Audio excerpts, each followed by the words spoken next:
Grace and peace to you today. Lately, we've seen the numbers for COVID-19 significantly improve as more and more people have been able to receive the vaccine, and we've seen the numbers for deaths and hospitalizations especially decrease, and we've been excited to see that.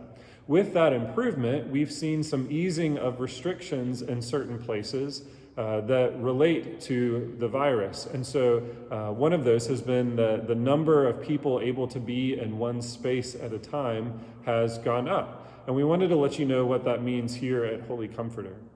While the number has increased for the people who can be in a space, the recommendation for distancing has stayed the same.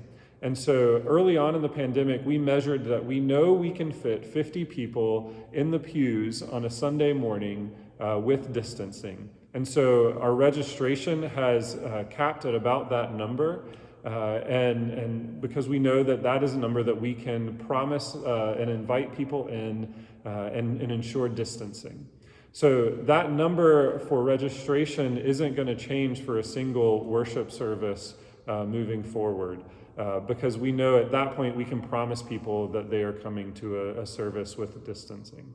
What we will do is now that we know that a number of families are coming on Sunday mornings that sit all together and they don't need to be distanced, that the reality is we have room for more than 50 people while still providing a distanced environment in the sanctuary.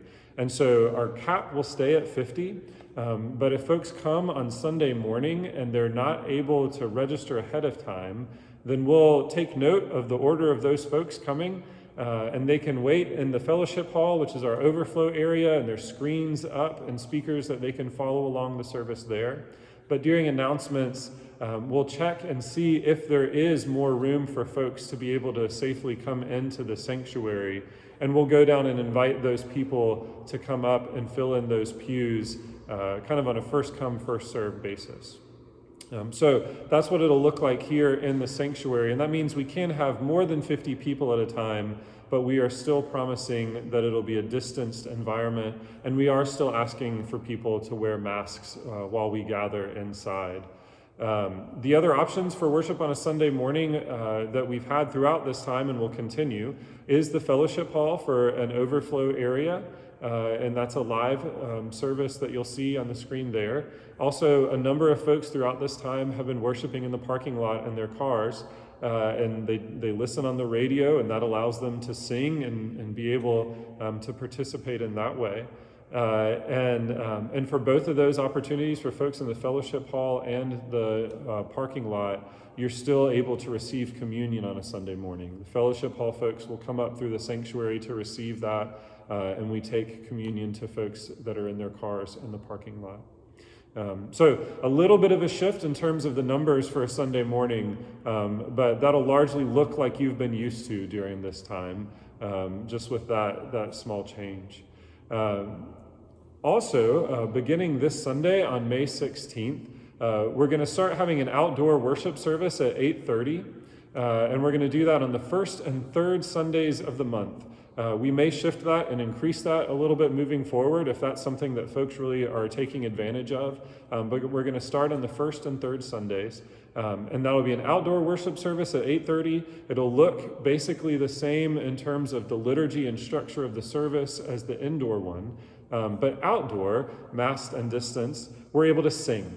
And so that is one joy that we're able to begin to take hold of that we've really been missing is community singing. And outdoors right now, we feel comfortable being able to do that. And so we invite folks to come to that service if that's something that you've been missing. We are sending a registration out for both those services, always for the 10:30 service on Sundays. We're also doing a registration for the 8:30, but the 8:30, there's not a cap on that. And even if you weren't able to register, please feel free to come. It just helps us in some of our planning and logistics and that with bringing chairs up for folks if they didn't bring their own lawn chairs and planning for communion. So it helps us in some forethought with that, but please feel free to come even if you weren't able to register for that 8:30 service. That's what things look like right now. We're excited as we move into the summer. We're getting a covered tent for an outdoor area that'll allow us to start back up some in-person Bible studies and some more in-person time together. And we're looking forward to putting that to use and bringing folks back together. And as numbers continue to improve and recommendations continue to shift, we're excited to take hold more and more of those things that have given us so much joy in worship and Bible study and community together.